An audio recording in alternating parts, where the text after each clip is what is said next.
Do you need to design a logo that has impact, is remembered, and stands out? In this video, I'm going to walk you through my process to do just that while giving you a free design template so you can follow along.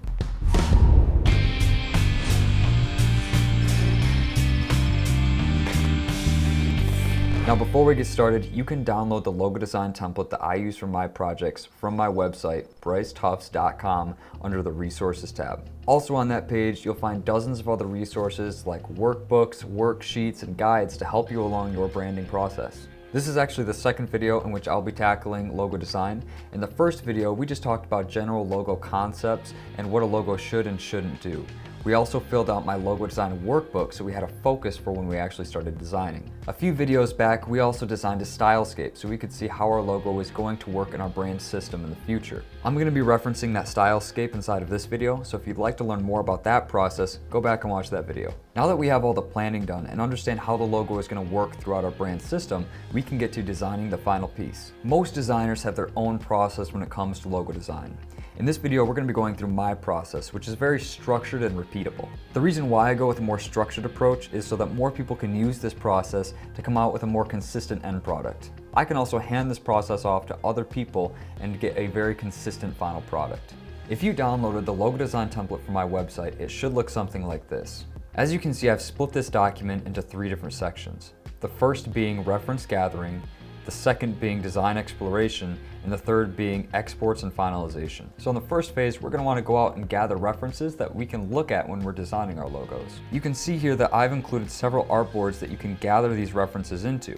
I found this is much easier than keeping them in their own folders because as we're designing, we can pull these down and give ourselves ideas to reference. Now the references section is split into 4 different artboards. You can see here we have the font references, we have symbol references, color references, and sketch references. So if we look into each of these artboards, we can see that I have gathered some font references that I want to emulate in the designs that we're going to put together. This is going to keep us focused during the design process and give us ideas if we ever hit creative block.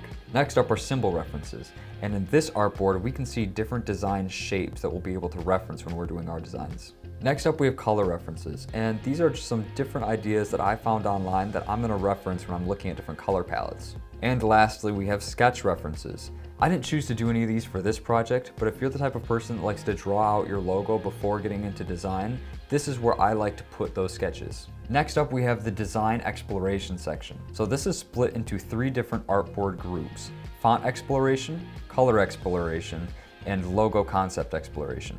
In my process, I really emphasize thinking about what you're going to do before getting anything on paper. It's a really good idea to have all of your ideas thought out and on paper before you spend any time designing. This way we can be focused and stay on track with what our goals are. As you can see, I've left some creative direction for our fonts. So I've said here that we are looking for fonts that have a sophisticated look.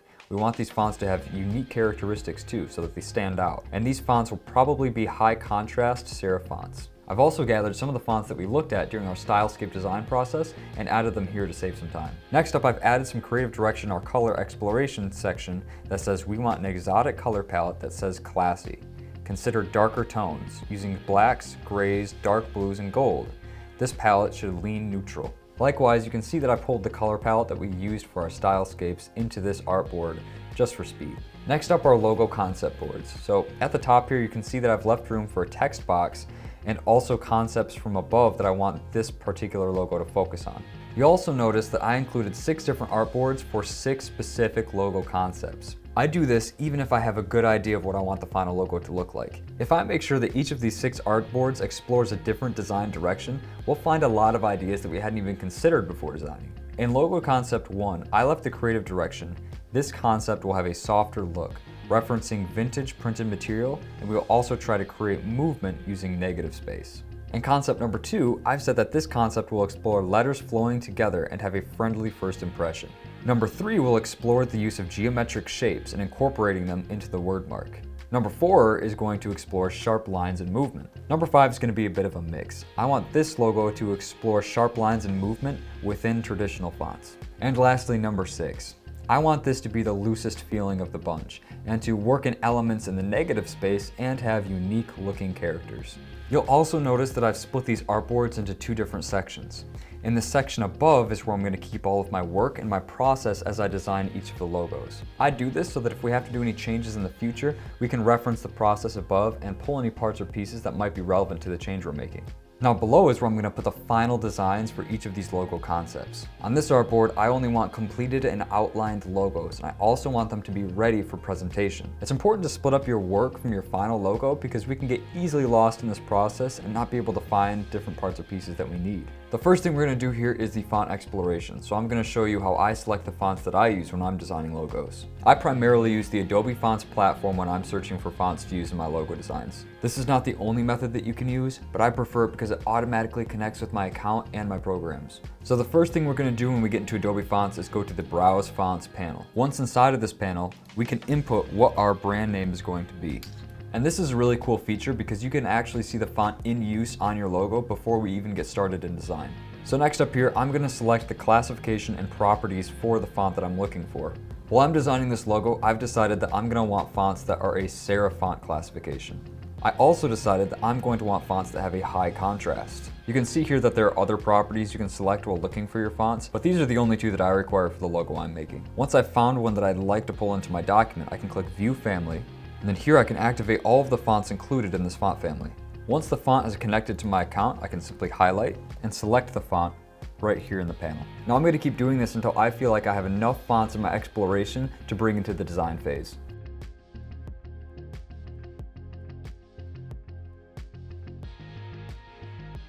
So after that, I now have a font list that I feel like meets all of the needs that I required and will serve me well when going into design. So now I'm going to do the same thing for the color exploration portion.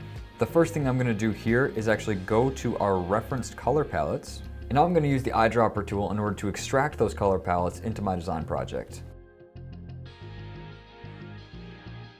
Now that I have all of those palettes recorded, there's a few other methods for gathering color as well. If you want some more methods to discover color palettes, I highly recommend going to Adobe Color. Using Adobe Color, we can create our own color palettes by using the color wheel right here. And here we can select and edit the different types of color palettes that we want. Another thing we can do is extract the color theme. I'm going to go into the images that we pulled for our stylescape and select this one right here. Once it's uploaded, you'll see that the program is actually selecting colors from this photo that we can use for a color palette. We can even drag these colors and adjust the color palette as we wish. On top of that, we can also change the type of color palette that it's extracting from the image. Now I'm pretty happy with the color palettes that I was able to find online, so I don't have a need for this, but it's a good tool to have in your belt if you ever want to explore more options. Now that we have our foundation laid out, I'm going to go through and design each individual concept that we talked about earlier.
All right, so we've wrapped up our 6 logo concept designs. Let's look through them. By doing these 6 concepts, I feel like I was really able to nail down what this logo can look like while still serving the brand. If we zoom in here, we can look at some of the different design choices that were made. I like the way number 1 looks, but I feel like it might be a bit too much for this brand. Number 2 had an interesting concept behind it, but in the end, it just wasn't landing for me. Number 3 is my favorite. I really think it works the best for the brand. It's simple, it conveys motion, and yet it's unique. I can also see this working very well for us on all the mediums that we need our materials executed on. We'll still move on to number 4 here, which is a runner-up, a second favorite of mine. I really like the way these lines work together. To me, it really says sophistication and technological innovation. Number 5 really isn't working for me. It's generic, but also busy. The motion lines are just adding too much detail, and I don't see this being a winner. And number 6 I really like as a logo piece, but it just doesn't feel like the brand that we're trying to put together. So now that we're done designing the logo, our next step is prepping them for finalization and export. So our goal here is to provide ourselves with every version of the logo that we're going to need in the future and organize them in a nice folder structure so that we can find them and pass them off to other people. Now keep in mind the amount of versions that you need of your logo can vary wildly. You might just have one format, or you can have dozens. This is why in this stage it's important to identify the different uses that you'll need your logo for. Now we'll also have to keep in mind that every format of the logo is going to have different color versions. You're typically going to see 4 different color versions of your logo. The first would be your primary color set, and this is going to be the version of your logo that you're using the most. The second would be your inverted color option. So this would be taking your primary color palette and then just flipping it. And then 3rd and 4th are going to be your solid white and your solid black options. So let's put those options together now and see what they look like. So at the bottom of the template here, I've already included artboards that are organized and named in a way that we can export our final logos. Now all we have to do is format our logo inside of the board and prep it for export.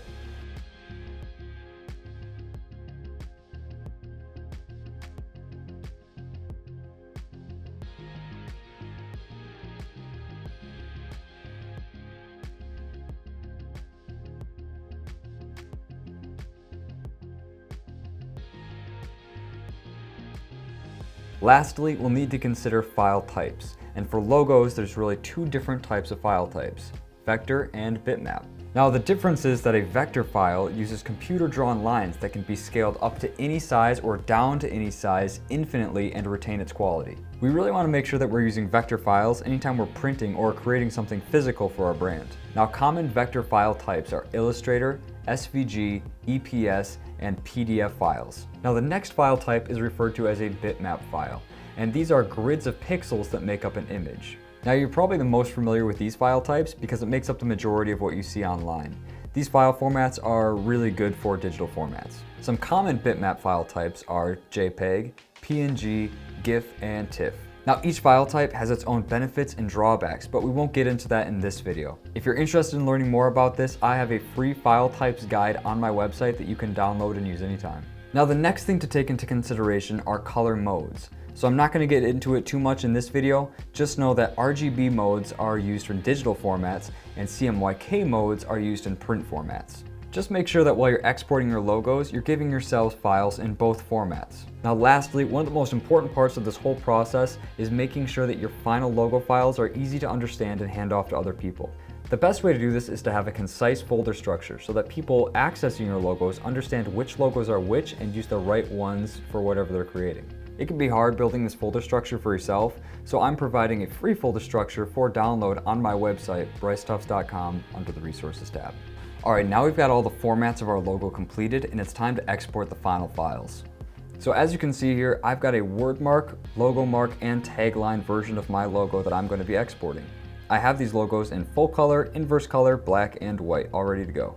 So what we're going to want to do is go up to File, Export, Export for Screens, and we're going to see all of the artboards included in this file. Now what we want to do is we want to select all of the artboards with our final logos on them. Once we have those artboards selected, we're going to create all of the different file types that we're going to need. I'm going to export a JPEG, PNG, PDF, and SVG version of these logos. Now I'm going to want to make sure that my bitmap files are set to 1 times the size, and then I'm going to go through and label each of the files so I can keep them apart. Once we have all the files labeled, we're going to go up to our file, and we're going to select the folder that we want to export them to. Now hit the Export Artboards button, and let it render your final files. Now, we're also going to want some versions of these logos that have transparent backgrounds, and I'm going to show you how to do that. We're going to open up the layers icon right here and disable backgrounds. Once the backgrounds are disabled, we'll go back up to File, Export, Export for Screens, and with all of the same artboards selected, we're only going to export a PNG. We are now going to change the label on the PNG to transparent. Now all you have to do is hit Export Artboards and you'll have a transparent version of all your logos. Now lastly, we're going to want some Cmyk versions of these logos, and I'm going to show you how to do that. Now what we're going to want to do is go up to File, Document Color Mode, change this to Cmyk. Once we've done that, we'll go back up to File, Export, Export for Screens, and we're going to change this to a PDF. Once we've changed that to PDF, we'll just relabel it Print and Export. Now that we've exported all of our logos, we'll just need to file them away into our folder structure so that they're easy to find later. And with that, we're done. Hopefully now you have a final designed logo for your organization. If this video was helpful to you, please leave a like so we can help other people as well. And if you have any questions about the brand design process, feel free to leave those as a comment below. Also, as I mentioned earlier, I have a library of free resources on my website, brycetufts.com, under the Resources tab. There you'll find workbooks, worksheets, and guides to help you along with your branding process. With that, thank you for watching this video. I look forward to seeing you in the next one.